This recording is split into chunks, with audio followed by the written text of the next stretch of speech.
Okay, Adam. This is Martin Kaymer on the right. So I don't know if he really has a method. Um, I like your setup. Again, there may be some weight issues. Again, I'm kind of a hybrid stack and tilt guy, so I like the guys who really start from the front or the right in your case. Martin's probably 55, 45. It looks like you're that way. If I was going to pick the front apart, I'd probably have you narrow your stance just a little, but not a big deal. Okay, not a big deal. Not a lot going on from the front. I like how you compress the ball, but again, you can even from the front, you can see how you jerk that club back inside. But here's your P2. P1 is addressed. P2 is where you're at now. Uh, P3 is when the left or right arm's parallel to the ground. P4 is your top. Okay. P5 is the same as 3, but it's on the way down. P6 is the same as 2, but it's on the way down. P7 is impact, and P8 is my favorite position. That's what I teach a lot of my guys to get to with straight arms. And that's what I love about Martin Keimer because he keeps those arms not as straight as you'd see like a guy like Zach Johnson, but uh, and that's called the line of compression. You're keeping that line of compression for as long as you can. Most people, if you can keep their arms straight at P8, I know they're going to have a good impact position, almost guaranteed. All right, so you guys are pretty similar, but you can see he never really gets on his back leg. All right, so you've already kind of rocked into your back leg a little bit. All right. Now, Keimer's not one of those guys that sets the club early. But you'll see he closes that gap and creates some lag, and that's just he's just got as good a top and P5 as there is in the business. So you guys are very similar at 2 P3. I like the 90-degree angle you got there, but that club's just so laid off, dude. So laid off, and that comes from that P2. There's your top. So you really, as strong as you are, buddy, you don't really need to turn any further. I think this big turn you've got right there, especially with the irons, that's what's causing you to get out of sequence. Your upper body's just got so far to go. Look at that. That upper body's just kind of waving around up there. Okay? You can really see the sequencing from the front. Okay? So, see that little move right there? It's over. You're fighting the whole time. Okay, so I'm gonna stop you where I think in my world I'd like to see you with an iron. So there you are at 90. Okay, there's very few guys on tour that go past 90. Just a few. All right, so there's Keimer. He's probably 90, 95. But watch how see his lower body. His lower body almost starts before his hands get to the top. All right, there's just a small little bump to the right, and then the hips unload. All right, so there's his P5, and you can see the lag right there. Okay, now I'm going to stop you at P5. Your hips rotate just as soon as they can. I mean, they're late, but there needs to be more of a lateral move. Okay, so there's your P5, and you can look at your legs. You're still on your back leg. He's already on his right. He never got off of it really, and he's not a stack and tilt guy. Okay. All right, so I'm gonna drop you down. So there's your 2. I mean, excuse me, your 6. Look at Keimer 6. Okay, so you're starting to throw it away a little bit. Okay. Both of you guys. Now his legs are a lot straighter, but that's because you're early extending. Your left heel's coming off the ground. He's still almost flat-footed. All right.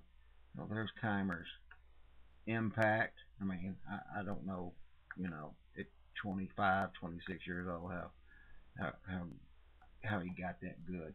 But look at your leg position compared to his. His hands, he's what you call stacked. I mean, he's as stacked as he could be at impact position. Okay, your legs are spinning. It looks like they're out in front, but they're not. They're spinning. Your upper body is what's out in front.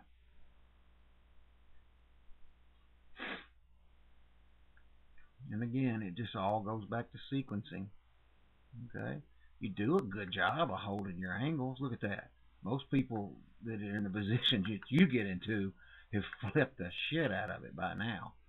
So, all right. So here's your 7.5. All right, not bad, but that left leg needs to be straight in the heel. Look at Kaymer's left heel. Okay, so I'm gonna put him at P8. This makes me want to go rub one off. So I hope you're not watching this with your girlfriend, because it just doesn't get any better than that. That not so much. Okay. Um, Look at the knuckles on your right hand. So you released a little bit early on this particular swing. Well, it's funny is you had to hold on to it because you came over the top and pulled it. So a lot of stuff going on here. Look how straight. Look at his right leg. Excuse me, I keep saying right. Look at his left leg. How straight it is. And then we look at yours. It's collapsed. So you're not using any ground pressure, dude. I'm telling you, you have no idea how good you could be, because you have the skills.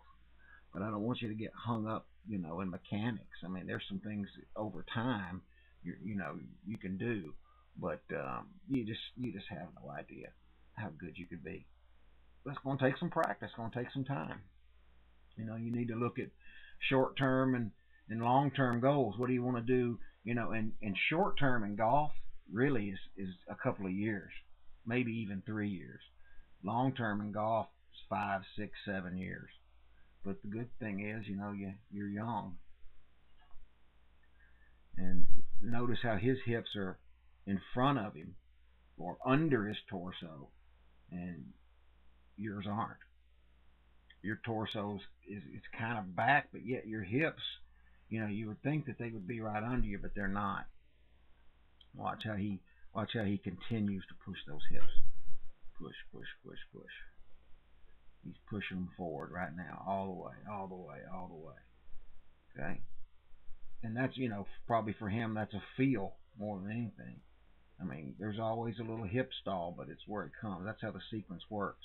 Each segment picks up speed on the breaking of the previous segment. Okay, that's how kinetic sequencing works. It's not a speeding up of each segment, it's a breaking in that chain, in that kinetic chain.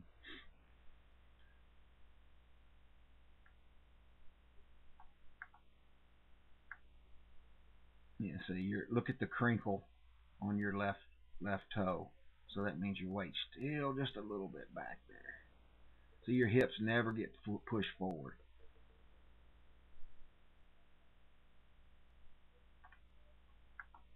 You never really get those hips pushed forward. Try to keep those arms as straight as you can. Believe it or not, his left arm is straight. Yours is collapsed. And then see, watch this. Now you get your weight to your right side. See how it's back, and then like you should have been right there the whole time. See that? So, I've got a video of Charlie Wee doing what we call the flying wedge drill with a hybrid. Uh, it's pretty amazing. You need to do tons of flying wedge drills, tons of them. Dude, quit going into that dome and taking full swings at an 85-yard net. Stop doing that. I can show you some drills. It's just not doing you any good. It's taxing. Number one, hitting off of those mats is hard on your joints. You're not getting the feedback that you need to, because number one, you don't have somebody watching you, and you don't have the video or a launch monitor or anything like that. When you're hitting balls into a net without any feedback, it's merely exercise. That's all it is. So anyway, I enjoy it. I'm gonna enjoy getting my fucking money back too.